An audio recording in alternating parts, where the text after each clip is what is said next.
I view most things in terms of possibilities and probabilities, and I hesitate assigning a 100% certainty to anything. Which leads me to say that, to the best of my knowledge, Forrest Fenn was not a robot. I am 99.9% certain of that. Forrest hinted at the fact that he was not a robot when he said, "I reserve the right to be wrong once in a while." That was from Scrapbook 78 in June of 2014. No robot would ever say that. Determining whether Forrest was a robot or not was directly applicable to my approach towards solving Forrest's poem. In practical terms, this meant that if Forrest was a human, then he might embellish a story for a dramatic effect, and not for the purpose of giving out a hint. He might tell a story, or two, or three, that had nothing at all to do with his treasure hunt. He might wax poetic about a favorite subject. He might want to just shoot the breeze from time to time. He might forget that every syllable out of his mouth was being analyzed for hints. He might not double-check his own words for all of the different ways that they might be misinterpreted. He might give a wink and a nod to a searcher through a scrapbook or some other means as a way of saying, "Hello there." And if I was not that searcher, I might misinterpret that for a hint. And if I was that searcher, I almost certainly would misinterpret that for a hint. He might use sarcasm, especially in interviews. He might communicate through non-verbal means, including facial gestures such as smiling. And if I were reading a transcript of an interview instead of watching that interview, I would miss those gestures, and I might misinterpret his words. And he might tell a joke or two, or maybe even make a wisecrack. And those jokes and wisecracks might not be for the purpose of giving out hints. Forrest was human, wasn't he? That's a serious question. I thought that he was, and I thought that other searchers did too, but that may have been a bad assumption. Because some searchers, not many, so it doesn't apply to anyone listening to this, but some searchers were not and are not willing to give Forrest the same basic courtesies that they demand for themselves. They hold Forrest to an impossible standard that they themselves do not meet. That is either very high praise for the man or very low praise for themselves. Or maybe they're just implying that Forrest was a robot and not deserving of those basic courtesies. It's hard to keep from laughing while I'm doing this, but I'm only being slightly sarcastic. As I said, treating Forrest as if he were human had a real-world effect on how to solve his poem. Take, for example, mistakes. If Forrest was human, then that would mean that Forrest was not perfect. And that would mean that Forrest would, like every other human, make mistakes. I am not saying that Forrest could make mistakes. I am saying that Forrest would make mistakes. Guaranteed. Between Forrest's 3 memoirs, all of the scrapbooks and other content that he generated for Dale's website and for Mysterious Writings, and all of his interviews, there must be over 1,000 pages worth of material about the chase. The probability that a few mistakes slipped into all of that was as high as the probability that Forrest was human. An example of one of those mistakes was when Forrest was interviewed for an advertisement for New Mexico tourism. In the published ad, Forrest said that he said something that he wished he hadn't. If I was standing where the treasure chest is, I'd see trees, I'd see mountains, I'd see animals, I'd smell wonderful smells of pine needles or pinon nuts, sagebrush, and I know the treasure chest is wet. Oops.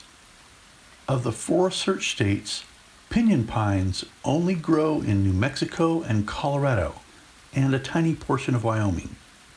At least that's what all the maps say. With that one statement, Forrest had unintentionally ruled out most of Wyoming and all of Montana. Forrest did later correct the mistake and said that there was no clue to be found within the pinon nut statement, but the damage was done. I doubt that anyone thinks that Forrest said that on purpose. It was unintentional. But did Forrest slip up and give away a huge hint, or did Forrest simply make a mistake? And as a searcher, how do I handle mistakes and slip-ups? To this day, some searchers use the pinon nut statement to rule out Wyoming and Montana, while other searchers use Forrest's correction of that statement to rule out Colorado and New Mexico. I always thought that was funny, but that situation was also instructive. Both sets of searchers have solid reasoning in their corner. If you take either of those positions, you have a valid argument. And that is the problem. Because either position might have been correct, it was not rational for me to pick a side. The pinon nut statement was not useful information. Actually, I didn't find any of that statement to be useful. For example, if Forrest was standing where the treasure was, he would see trees and he would smell pine needles. So there were probably pine trees nearby. That's not very helpful. He would see mountains. Forrest doesn't say how far away those mountains are, so again, that's not helpful. He would see animals. That one is more interesting, but it's still not helpful. Because there aren't many places in nature where you are guaranteed to see an animal every day of the year, yet no one talks about that part of the quote. Why not? Maybe the treasure was in a zoo? Or maybe Forrest was just being poetical, and he was saying that there are animals in the general vicinity and you might see some if you look around. Or you might not. The same reasoning goes for the sagebrush remark. How close do you have to be to a sagebrush to smell it? Was the chest buried underneath a sagebrush bush? Were there sagebrush within eyesight? Or maybe, again, Forrest was just being poetical about it. Maybe there were sagebrush where he parked his car, and the smell overwhelmed him when he opened the car door. But there weren't necessarily any in the vicinity of the chest. Maybe. Lots and lots of maybes. Lots and lots of possibilities.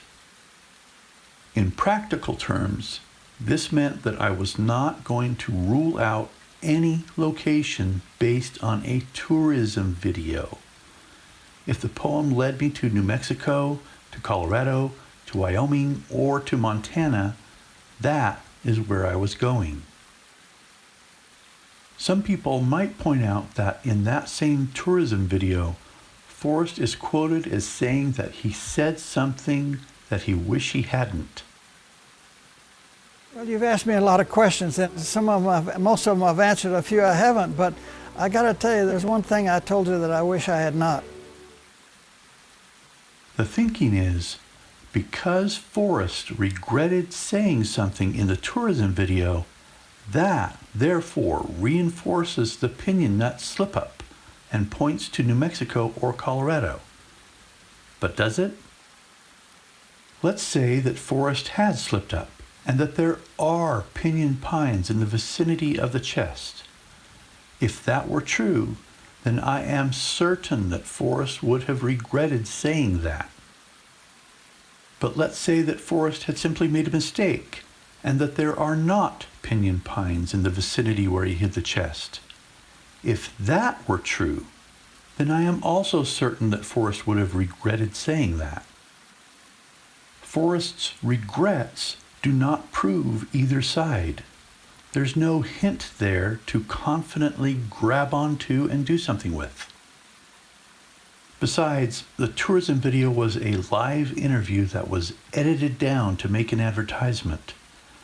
This is what I consider to be a low-quality source of information, and my methodology told me to steer clear of it, which is what I did. To that point, though, Forrest's "I said something I wish I hadn't" quote looks different when you look at it in context. Basically, our idea for this video is to basically we're not going to have you come out and say, here's a clue. You're looking for something new? No. What we want to end with, honestly, is you saying, I've already said too much, and make people think somewhere in what you've already delivered there was a clue, but not, kind of a poetic, cryptic delivery is essentially what we're trying to say. So if you've never told people that the treasure is wet, then the clue is already there. You understand what I'm saying? Does that make sense? Well, you've asked me a lot of questions, and most of them I've answered, a few I haven't, but I got to tell you, there's one thing I told you that I wish I had not. Okay, that's perfect. Great. Is that a good finish? That's a great finish. Do you mind saying that to me, though, instead? Yeah, just one more time to him. Just say exactly the same thing. What did I say? You said one thing. I told you, I've answered a lot of questions. Okay. I've been sitting with here for about an hour talking to you, and I've answered most of your questions. There are a few questions I haven't answered, but one that I didn't answer now I wish I had not. Can you say I've already said too much? I've already said too much. Okay, that's great. You can hear the producers prompting Forrest to give that statement. This is exactly why I stayed far away from sources of information like that. They were less than useless. Less than useless. Another example where there are two equally valid interpretations for something that Forrest said is within The Thrill of the Chase. In The Thrill of the Chase, Forrest states that I knew exactly where to hide the chest so it would be difficult to find, but not impossible. It's in the mountains somewhere north of Santa Fe. Some searchers point to this statement as evidence in favor of New Mexico, and that is a valid interpretation. Not only that, but this was a thrill of the chase, not some random interview for a tourism ad. The Thrill of the Chase was the gold standard for information, second only to the poem itself. But just because it was the thrill of the chase didn't mean that it couldn't contain mistakes or slip-ups. If, that is, Forrest was not a robot. The Thrill of the Chase was released in 2010. In 2011, Forrest amended the "in the mountains north of Santa Fe" statement through the reporter Getty Schwartz. If you want to hunt for the Forrest Fenn treasure, we have put together a treasure hunting resource page at KOB.com. And if you're thinking about going out and searching for this treasure, here is another little hint. Forrest Fenn has told me just because he said it's in the mountains north of Santa Fe doesn't mean it's in New Mexico. The mountains in Alaska are north of Santa Fe. Tom, back to you. In 2013, Forrest released his second memoir, Too Far to Walk. And in that book, Forrest went out of his way to clearly and in no uncertain terms undo the "in the mountains north of Santa Fe" statement. And Too Far to Walk is, in my opinion, equal to The Thrill of the Chase as far as the quality of the information. Some searchers point to this matter-of-fact correction as evidence against New Mexico, and that is also a valid interpretation. It can be argued that too many searchers got too close too fast, and because of that, Forrest was trying to move people out of New Mexico in order to extend the chase. There is nothing wrong with that argument at all. It can also be argued that too many searchers were stuck in New Mexico when the treasure chest was hundreds of miles away, and so Forrest gave everyone a huge nudge northward. Both of those arguments are valid, and because of that, restricting my search to New Mexico or ruling out New Mexico made no sense to me. The only thing I was willing to rule out was anything at or south of latitude 35.687 degrees north. And that southern latitude boundary for the search area moved 8.25 miles north a bit later with an additional hint from Forrest. Another example of a possible slip-up with two valid interpretations is when Forrest almost said that the treasure chest was located above 7,000 feet. Forrest Fenn is with us this morning.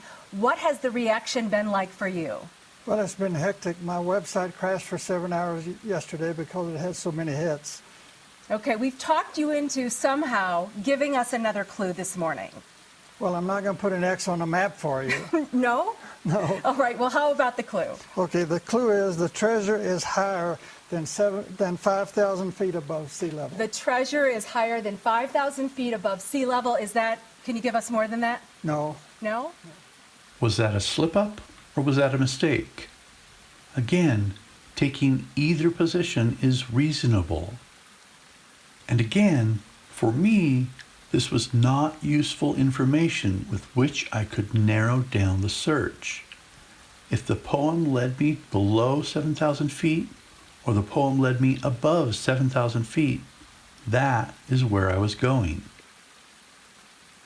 The more you think about possible mistakes and slip-ups, the more complex it gets, and the more important it becomes to determine whether or not Forrest was a robot.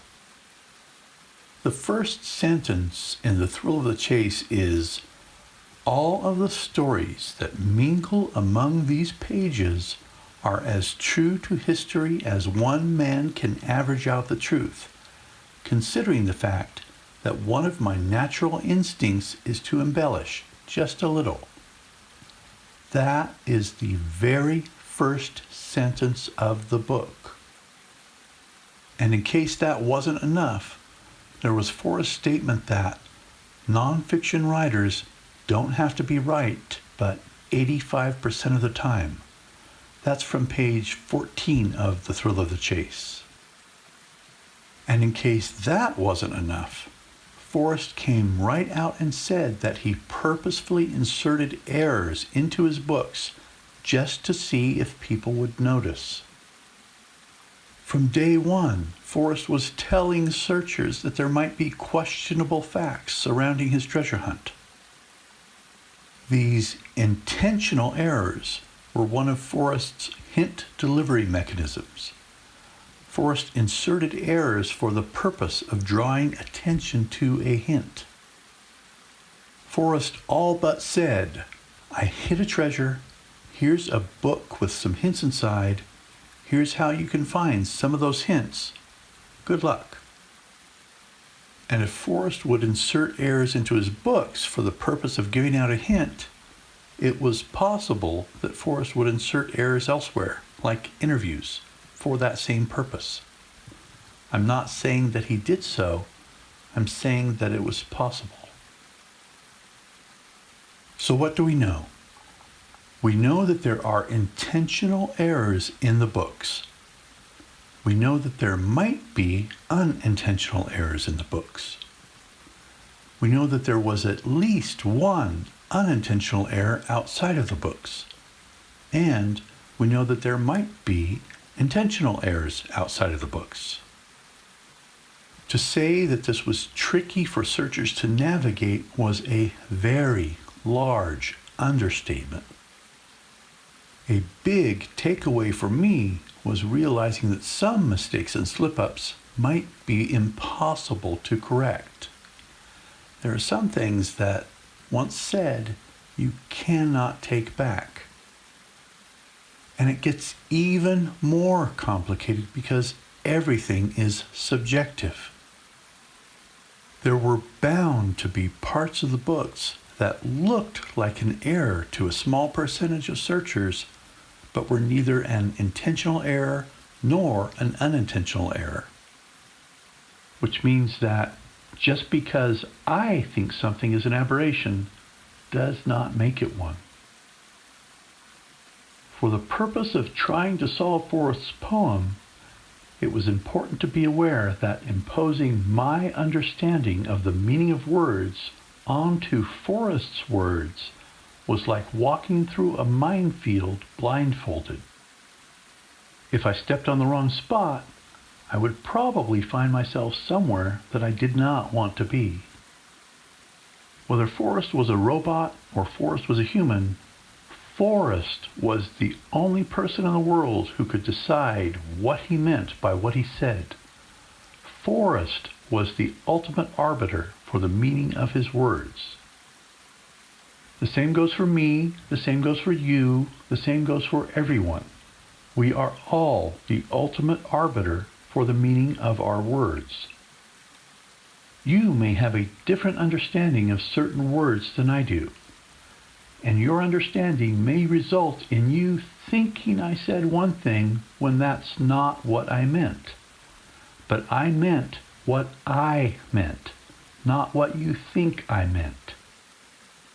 And Forrest meant what Forrest meant, not what I think he meant, and not what you think he meant. Imposing my interpretation of words onto Forrest's words would not help me solve the poem. In fact, it would probably do the opposite. There are just under 100,000 words in Forrest's 3 memoirs. There are probably an equal number of words in all of Forrest's content over at Dale's website and at Mysterious Writings. Throw in transcripts of interviews and you have even more. On the other hand, there are 166 words in the poem. Every word from Forrest carried the possibility, however slight, that I might misinterpret it. The odds of misinterpreting something in 200,000 words was far greater than the odds of misinterpreting something in 166 words. The safest thing to do was to approach it as if every word out of Forrest's mouth contained a mistake, and to ignore everything outside of the poem. The safest thing to do was to assume that Forrest was a human and not a robot. I read an article a while back about the ending of the chase. I forget where it was published, but Douglas Preston was quoted as saying that he thought that Forrest looked devastated. I think that was the word that he used. Forrest looked devastated that someone had found the treasure. That killed me. I really thought that Forrest would have been happy about it. I can make a strong case that Forrest wanted the poem solved and the treasure found. Just look at scrapbook 62, for example. In that scrapbook, Forrest said that some searchers overrate the complexity of the search. Knowing about head pressures, foot pounds, acre feet, Bible verses, Latin, cubic inches, icons, fonts, charts, graphs, formulas, curved lines, magnetic variation, codes, depth meters, riddles, drones, or ciphers will not assist anyone to the treasure location, although those things have been offered as positive solutions. Excellent research materials are The Thrill of the Chase, Google Earth, and/or a good map. How many searchers were saved from going down rabbit holes to nowhere by that scrapbook? You may not have been tripped up by any of those, but a lot of searchers would have been. Forrest kept making the chase easier. He told us that there isn't a human trail in very close proximity to where he hid the chest. He told us that a comprehensive knowledge of geography might help. He told us that if you knew the geographic location to each clue, it would be a map to the treasure, and to try to marry the clues in the poem to a map. He told us that the clues were consecutive, contiguous, and chronological. He told us that where warm waters halt is the first clue. He kept answering the 6 questions with Jenny Kyle over at Mysterious Writings. He kept writing scrapbooks, many of which contained hints. And he kept releasing books, all of which contained hints. And he told people how to find some of those hints. If Forrest had released the thrill of the chase and didn't say another word, the treasure chest would probably still be out there. But he kept making the chase easier. To me, all of that and more pointed toward Forrest wanting the treasure to be found. But maybe I'm wrong. Maybe I completely misread the situation. Because the last thing that I would have thought was that Forrest would have been devastated that someone did what Forrest was pushing someone to do. Looking back on it though, the lack of media interviews after the initial find announcement does support Preston's statement. On page 15 of The Thrill of the Chase, Forrest said that, "Not a day passes that I don't question myself what lies just ahead and whether or not I can make it happen like it's supposed to be." I sometimes wonder what the end of the chase was supposed to be. What ending would have resulted in Forrest looking happy instead of devastated? What were you trying to make happen, Forrest?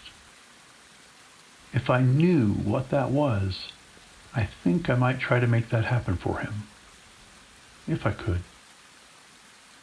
But maybe Preston misread Forrest's expression. Maybe the end of the chase was much more of a somber moment. The end to an adventure that lasted over 25 years. Maybe the end unleashed a floodgate of emotions that had been sleeping, and that's what Preston saw. Maybe in the end, Forrest was both relieved and happy that it was finally over. I hope so. Thank you for watching.